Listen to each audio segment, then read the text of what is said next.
Good morning friends, I am here with new video. इस video में बात करेंगे कि RIE CEE 2022 यानी CEE 2022 होने जा रहा है। उसमें ग्रुप A, B और C का क्या मतलब है, मीनिंग क्या है उसका।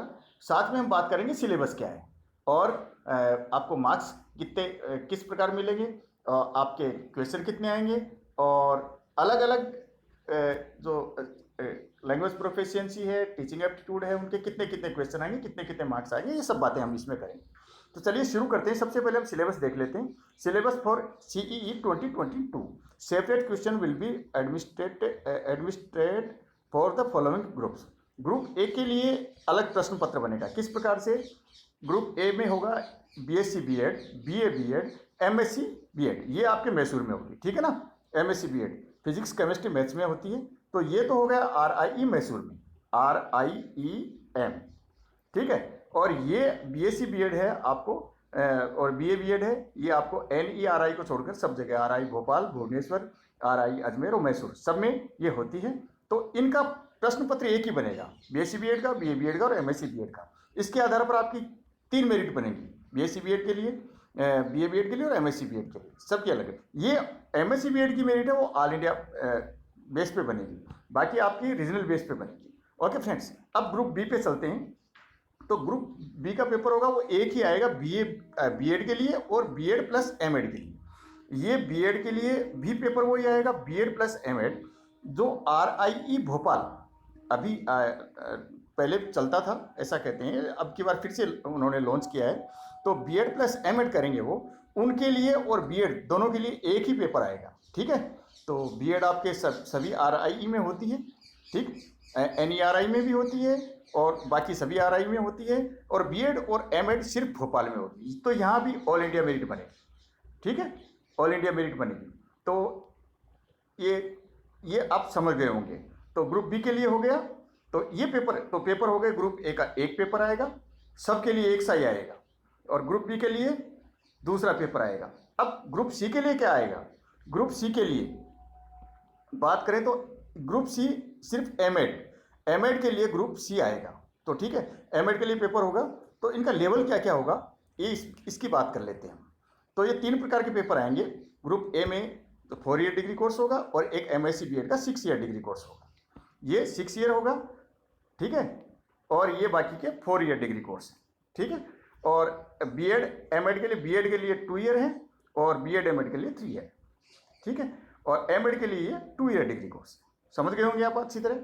अब बात करते हैं level of question paper will be as given below. तो ग्रुप ए के लिए the level of question will be such as expected of the candidate completing higher secondary senior secondary education. तो इसकी अपेक्षा की जा सकती है कि ये हायर सेकेंडरी लेवल का है, +2 लेवल का ये पेपर आएगा, ठीक है। तो अब ग्रुप बी के लिए the level of question will be such as expected of the candidate completing graduation.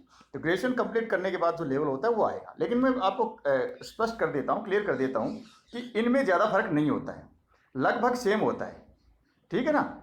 लगभग सेम होता है, एकदम सेम नहीं होता, लगभग सेम है। यानी इस ग्रुप की आप तैयारी करते हैं एक इन किताबों से, ग्रुप ए की किताबों से, बुक से आप तैयारी करते हैं तो ग्रुप बी की तैयारी हो जाती है, और ग्रुप बी की तैयारी से करते हैं तो ग्रुप ए की तैयारी भी हो जाती है।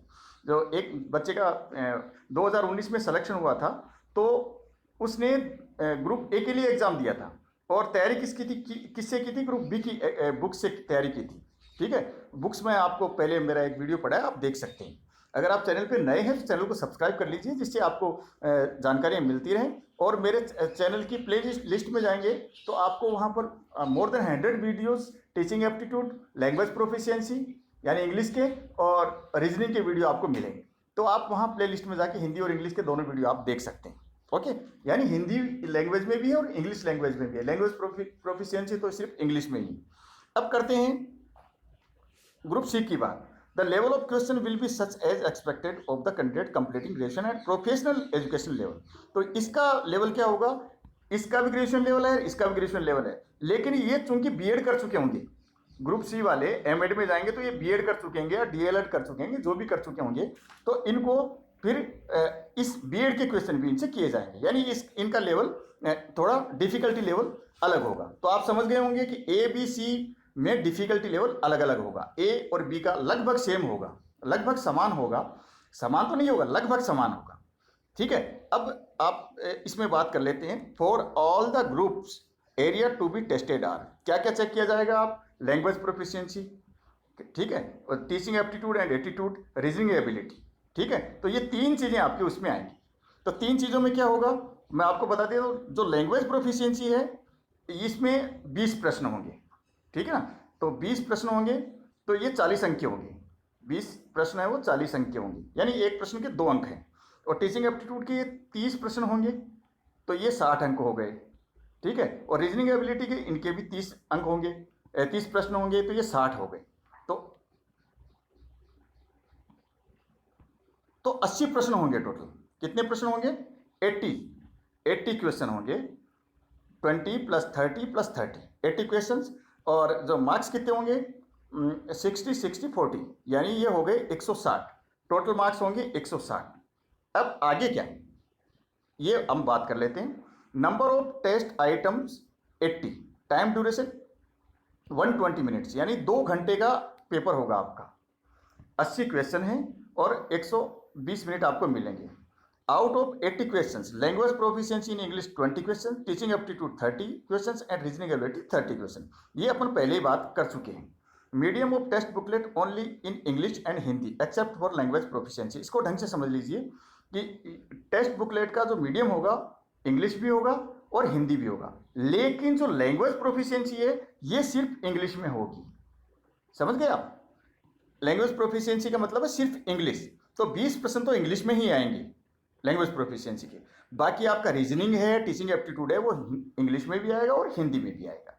Only 1 set of booklet will be given for each group.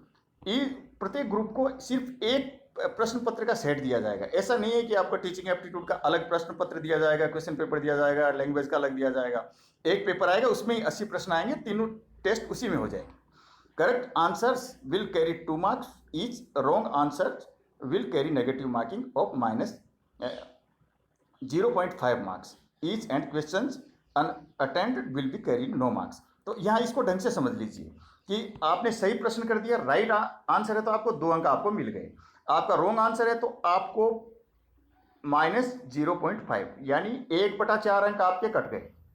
ठीक है, 1/4 मार्क्स है आपका कट जाएगा। और अगर आपने कोई प्रश्न अनअटेम्प्टेड है, आपने अटेंड नहीं किया उसको, तो आपको न तो मार्क्स मिलेगा न आपका मार्क्स कटेगा, यानी इसको 0 माना जाएगा। ठीक है, तो आपको कोई प्रश्न नहीं आए तो उसको आप छोड़ सकते हैं।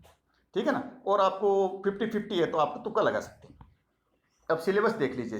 सिलेबस लैंग्वेज प्रोफिशिएंसी का है। Indicating specific area like comprehension, rearranging sentences, selecting suitable words for the blanks, finding out of errors in part of the sentence, finding out equivalent meaning to the given phrases, finding out suitable words for the incomplete sentences, sequencing, grammar which included synonyms, antonyms, idioms, preposition, tenses, articles। अब आप कहेंगे sir ये तो आपने group A का बताया है। भैया ये group A plus B plus C, तीनों ग्रुप के लिए सिलेबस यही रहने वाला है। लेकिन क्या होगा कि इनमें डिफिकल्टी लेवल है वो डिफरेंस होगा। डिफिकल्टी लेवल है वो डिफरेंट होगा, डिफिकल्टी लेवल। ठीक है दोस्तों, ये ध्यान रखना, डिफिकल्टी लेवल का ही इसमें खेल होगा, और कोई चांस और कोई चीज़ इसमें चेंज नहीं है। अब टीचिंग एप्टीट्यूड में मैं आपको एक बात और बता दूं कि ये सारे वीडियो, इनसे रिलेटेड सारे वीडियो हैं वो मेरे चैनल पे आप प्ले लिस्ट में जाके ढूंढ सकते हैं। अब टीचिंग एप्टीट्यूड की बात करते हैं। Teaching aptitude will cover specific area like attitude towards education. Education के प्रति आपका क्या रुझान है, चिल्ड्रन एंड टीचिंग प्रोफेशन, बच्चों के प्रति और जो अध्यापन व्यवसाय है उसके प्रति, interest in teaching, leadership qualities and group management, emotional and social adjustment, intrapersonal and interpersonal skills, ये अंतर्वैयक्तिक और अंतर्वैयक्तिक कौशल आपका क्या है, and general awareness of contemporary issues pertaining to school education. तो इसमें क्या है, इसमें आपको कई बार करंट अफेयर भी दे दिया जाता है। तो इसमें 4-5 प्रश्न हैं वो करंट अफेयर के आएंगे, लेकिन ये एजुकेशन से संबंधित आएंगे। तो आपके न्यू एजुकेशन पॉलिसी है, उसको आप ज़रूर पढ़ के जाएं, एक दो प्रश्न उसमें से ज़रूर आएंगे। और मैं इसके ऊपर एक वीडियो बनाने वाला हूं, उसको आप देख सकते हैं। तो उससे एक दो प्रश्न जरूर आएंगे, टीचिंग एप्टीट्यूड से संबंधित आएंगे, और आप मेरे चैनल की प्लेलिस्ट में जाके ये वीडियो आप देख सकते हैं। ये हिंदी और इंग्लिश दोनों में अवेलेबल है। अब रीजनिंग एबिलिटी में क्या है कि indicating specific area like verbal, non verbal reasoning, missing numbers, number series, letter series, theme finding, jumbling, analogy, odd one out, arranging the statement in sequential form, statement and conclusion, syllogism, logic problem, establishing relationship। ठीक है दोस्तों, तो ये सब चीज़ें आपको मेरे channel पे आपको मिल जाएंगी। तो आप चैनल पे जाएंगे, तो चैनल की प्लेलिस्ट में जाएंगे, प्लेलिस्ट में जाके आप ये रीजनिंग से संबंधित है या आपको इस टीचिंग एप्टीट्यूड से संबंधित है, लैंग्वेज प्रोफेशन से रिलेटेड है, वो जो प्लेलिस्ट में जाएंगे तो वो सारी प्लेलिस्ट में जाने के बाद आपको ये सब कुछ आपको अवेलेबल हो जाएगा। मोर देन 100 वीडियो आपको मिल जाएंगे और आपकी अधिकतम तैयारी यहाँ हो जाएगी। और आप कुछ बुक्स भी ले सकते हैं, वो मैं आपको बाद में सजेस्ट कर लूँगा। फिर से एक बार आपसे निवेदन है कि चैनल को अगर आपने सब्सक्राइब नहीं किया है तो चैनल को सब्सक्राइब कर लीजिए और मेरे साथ अंत तक बने रहिए। मैं आपके साथ जब तक आपका रिजल्ट नहीं आ जाता, मेरिट लिस्ट नहीं आ जाती, मैं आपके साथ जुड़ा रहूँगा। और टेलीग्राम चैनल को भी ज़रूर सब्सक्राइब कर लीजिएगा।